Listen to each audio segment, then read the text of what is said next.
Okay, let's go.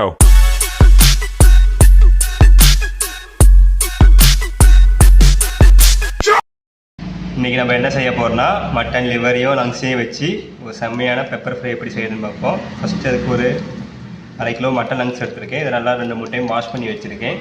இது கூட சின்ன வெங்காயம் தான் நம்ம மேக்ஸிமம் யூஸ் பண்ண போகிறோம். அதனால் ஒரு 150 கிராம் கிட்ட சின்ன வெங்காயம் எடுத்துருக்கோம்.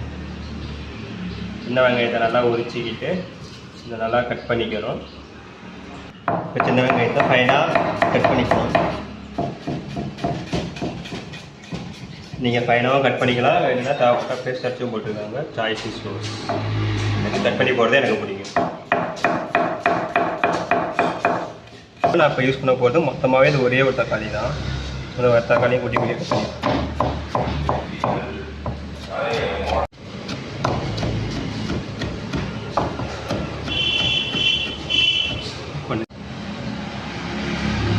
அடுத்தது இது கூட ஒரு 3 பச்சை மிளகா அதையும் ஸ்டாப் பண்ணி வச்சுப்போம். இன்னைக்கு இந்த மாதிரி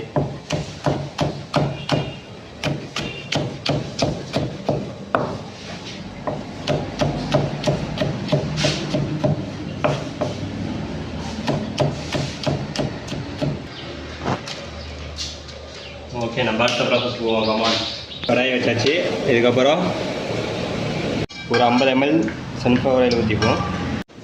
எண்ணெய் நல்லா காஞ்சதோ காஞ்சதுக்கப்புறம் ஃபஸ்ட்டு சோப்பு போட்டுப்போம். ஒரு 1/4 ஸ்பூன் அளவு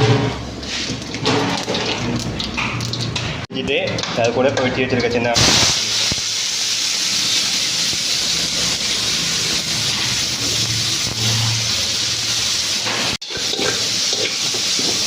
வெங்காயத்தை நல்லா போட்டு நல்லா ஒரு கோல்டன் ப்ரௌன் கவர் வரைக்கும் போட்டு அதை சாத்தே பண்ணிப்போம். அதுக்குள்ள வெங்காயம் வதங்கி வந்துடுச்சு. இது கூட இஞ்சி பூண்டு பேஸ்ட்டு போட்டுவோம். ஒரு 1/4 ஸ்பூன் அளவுக்கு.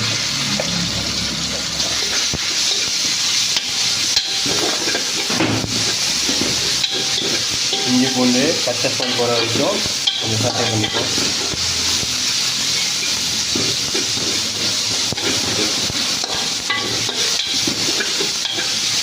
இப்போ இஞ்சி பூண்டு பச்சை ஸ்பூன் போயிடுச்சு. இப்போ வெட்டி வச்சுருக்க பச்சை மிளகாயை போட்டுப்போம்.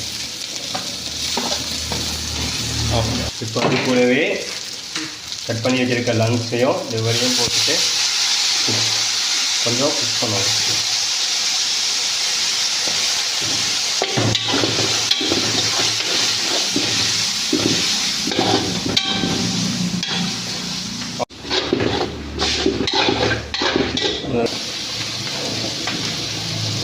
இப்போ இது கூட 1/4 ஸ்பூன் அளவுக்கு மஞ்சள் தூள்.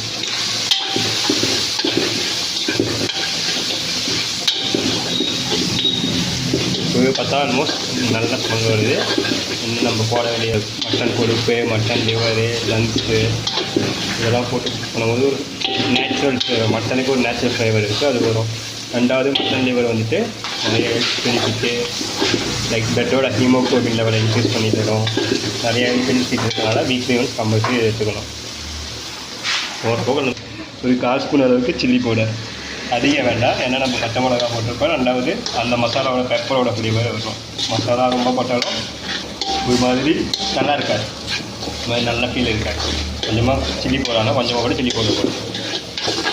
இந்த ஸ்டேஜில் தான் நம்ம கடைசியாக வெட்டி வச்சுருக்க அந்த ஒரு தக்காளியும் போட போகிறோம். வெட்டிட்டு தக்காளி ஃபுல்லாக போட்டுட்டு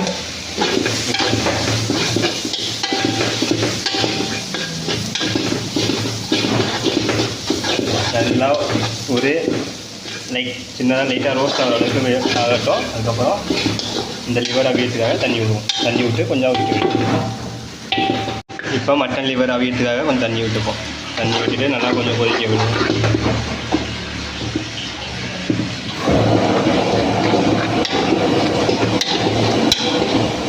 நல்லா கறி முங்குற அளவுக்கு தண்ணி விட்டுருவோம். அப்போ தான் மட்டனோட லிவர் நல்லா குக் ஆகி வரும்.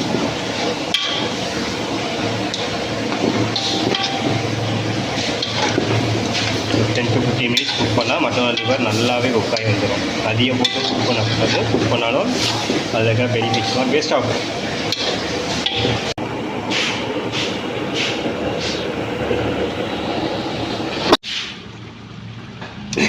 கொஞ்சமாக ஒரு கொத்து கருவேப்பிலை போட்டுப்பாங்க. ஏன் லாஸ்ட்டாக கருவேப்பிலை போட்டோம்னா அப்போ தான் கருவேப்பிலையோட ஃப்ளேவர் இன்னும் கொஞ்சம் நல்லா இருக்கும். அதுக்காக தான் கடைசியாக நான் போடுவேன்.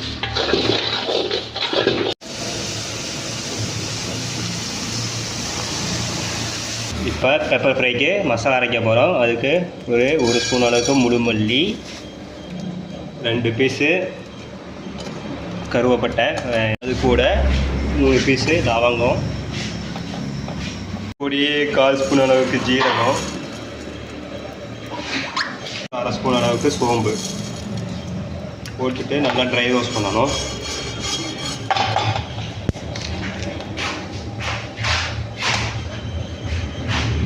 அது கூட ஒரு 1-1.5 ஸ்பூன் அளவுக்கு முழு பெப்பரு போட்டுட்டு நல்லா ட்ரை ரோஸ்ட் பண்ணி இதை பவுட்ரு ஆக்கிக்கணும். இப்போ வறுத்து அரைச்சி வச்சுருக்க அந்த பவுட்ரு கொஞ்சம் போட்டு 1/4 ஸ்பூன் அளவுக்கு, எல்லா போடணும் அவசியம் இல்லை, 1/4 ஸ்பூன் கூட போட்டுட்டு நல்லா ட்ரையாக விட்டிங்கன்னா விடணும். ட்ரை ஆனதுக்கப்புறம் நம்மளோட மட்டன் பெப்பர் ஃப்ரை ரெடி. அவ்வளோ ரெடி. நல்லா சாதத்தை குடிய வச்சு போட்டால் கரெக்டாக இருக்கும். ஆஃப் பண்ணி